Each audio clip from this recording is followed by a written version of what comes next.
dans des objets extrêmement lumineux, qui, vous voyez, faisaient une part très faible de la quantité totale de formation d'étoiles dans l'univers actuel, et font une part majoritaire quand l'univers a à peu près le tiers de l'âge qu'il a maintenant.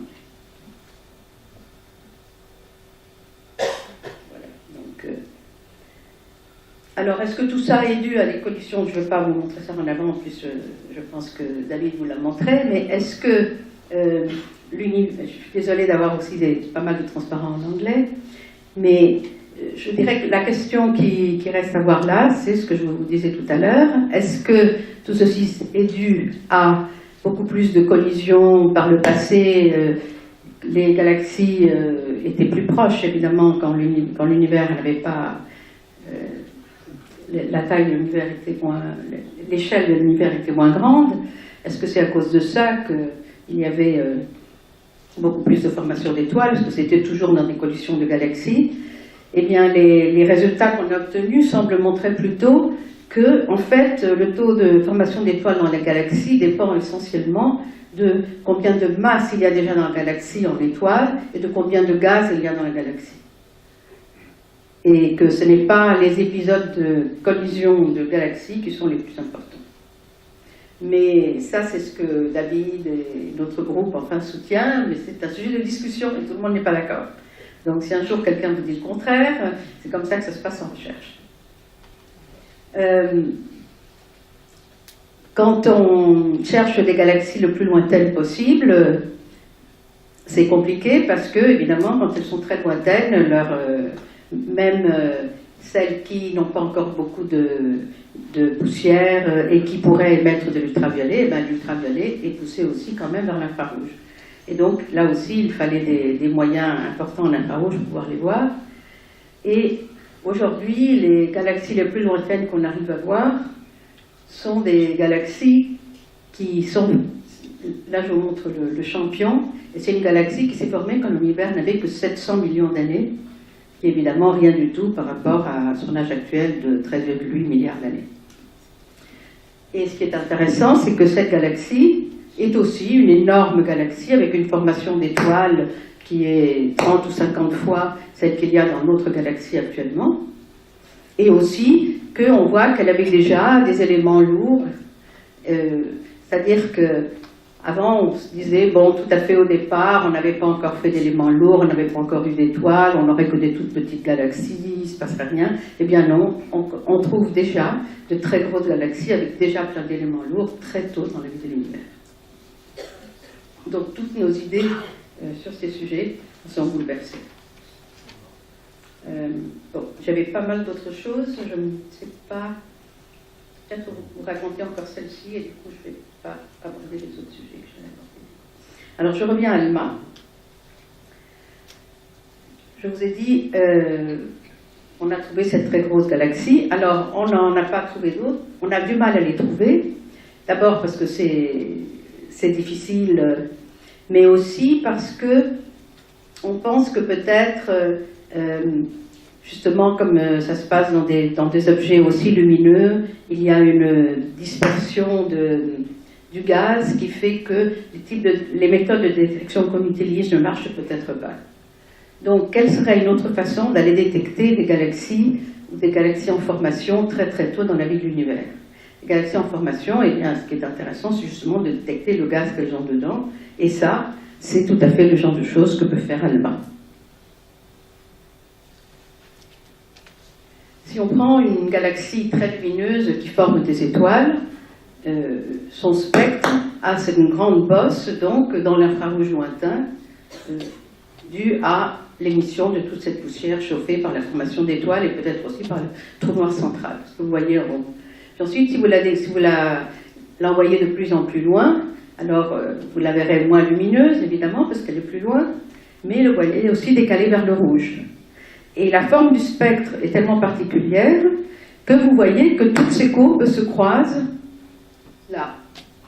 Ce qui fait que pour ALMA, qui observe aux longueurs d'onde que vous voyez là en bas, aller voir une galaxie tout à fait au début de l'univers, à ces longueurs d'onde-là, ou regarder une galaxie qui est très proche, c'est exactement pareil. Elle a toute la facilité de voir les galaxies lointaines. Autrement dit, Si vous prenez le champ profond Hubble que je vous avais montré, et vous le séparez entre les galaxies pas trop lointaines, de décalage vers le rouge inférieur à 1,5, vous voyez que c'est la majorité. À droite, il y en a quelques-unes, mais pas beaucoup, avec un décalage vers le rouge supérieur à 1,5. Parce qu'évidemment, plus elles sont loin et moins elles sont lumineuses, et plus on a du mal à les détecter. Mais pour ALMA, ça c'est les prédictions qu'on avait faites, c'est l'inverse. Si on prend un champ quelconque, évidemment, les galaxies lointaines, si on les voit facilement, on est en train de regarder un volume beaucoup plus grand, et donc il y en a beaucoup plus. Donc, on verra un peu de galaxies proches et énormément de galaxies lointaines. Donc on voit bien que ALMA, c'est vraiment la machine à aller étudier les débuts de l'univers. Et on a déjà quelques premiers résultats, parce que à des longueurs d'onde comparables à celles d'ALMA, on avait déjà fait un relevé avec juste un télescope, un seul radiotélescope, au même endroit à 5000 mètres d'altitude dans le désert d'Atacama, mais à une longueur d'onde, et avec juste un télescope, on n'a pas du tout une bonne résolution angulaire, et on avait pu détecter effectivement quelques émissions, mais quand on regarde dans le ciel, on avait un cercle dans lequel on savait que cette émission devait, la source de cette émission devait être, mais on ne savait pas où. Et un des premiers travaux qui a été fait avec ALMA, avec une ALMA de seulement quelques antennes, comme je vous disais tout à l'heure, on a été regarder dans ces régions dans lesquelles on avait déjà détecté une émission. Et vous voyez, ALMA, c'est ce que vous voyez en vert. Donc avant, on savait qu'il y avait quelque chose dans le grand cercle, mais on ne savait pas ce que c'était. Et vous voyez, ALMA peut trouver exactement où est la source, et même, il y a beaucoup de cas où il n'y avait pas une source, mais plusieurs sources. Et donc ensuite, on pourra vraiment étudier ces objets, faire de la physique avec. On pourra, bien qu'avec ALMA aussi, et les raies du CO, mesurer leur décalage vers le rouge, et donc leur distance, etc., et faire d'énormes avancées sur les étapes au début de l'univers, de la formation des galaxies. Bon, moi j'avais plein d'autres choses, mais je crois que je ne pourrais pas vous les montrer. Je suis à peu près au bout de mon temps. Moins ça, je ne sais pas. Oui, c'est comme vous voulez. Je ne sais pas si je prends dans l'ordre. Allez-y. Alors, je vais passer un peu vite.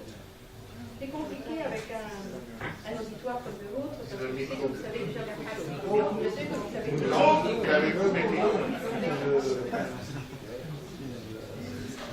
le bouton.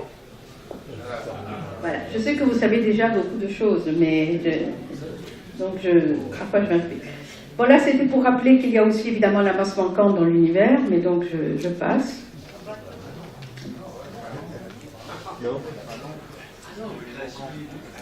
Mais bon, je vais vous donner les quelques phrases que j'avais préparées parce que je trouvais ça amusant. Après, il y avait la question de l'univers est-il infini ou pas? Alors Lucrèce avait dit « L'univers existant n'est limité dans aucune de ses dimensions, sinon il devrait avoir une extrémité.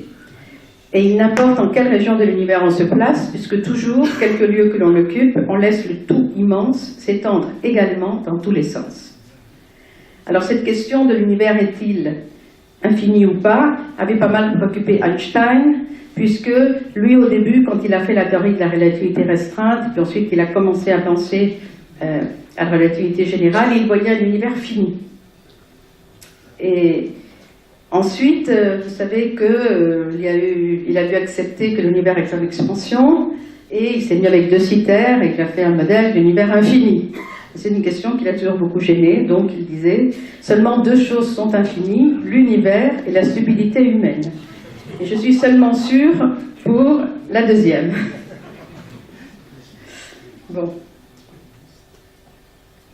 Donc, la découverte de l'expansion de l'univers, il y a eu évidemment Friedman avant, et puis le maître, qui a montré qu'un univers en expansion est compatible avec les équations d'Einstein. Einstein n'aimait pas du tout. Vos calculs sont justes, mais votre physique est abominable. Fred Hoyle a appelé ça le Big Bang. Et Eddington disait, philosophiquement, je trouve répugnante la notion d'un commencement à l'ordre présent de la nature. Donc c'est toute la question du Big Bang. Thomas Gold, Bondy et plus tard Fred Hoyle ont essayé très fort de lutter contre cette idée d'un Big Bang, d'un univers avec un début, etc. Et en disant, il y a un principe cosmologique qui continue à être accepté aujourd'hui, qui est que toutes les moyennes à grande échelle des quantités dérivées de l'observation astronomique tendent statistiquement vers une même valeur, quelle que soit la position de l'observateur. Et Gold et Bondy disaient, moi, je veux le principe cosmologique parfait en ajoutant la stationnarité, c'est-à-dire on doit aussi voir la même chose à tout moment. Et pour y arriver, puisqu'il y a un univers en expansion, eh bien, il faut une création continue de matière. Et ça semble un peu fou, mais il faut se rendre compte que tout ce qu'il fallait, c'est un atome d'hydrogène par mètre cube et par 300 000 ans. C'est pas beaucoup, et extrêmement difficile à détecter. Et donc c'est pourquoi cette théorie a quand même duré assez longtemps, et moi-même, je suis suffisamment vieille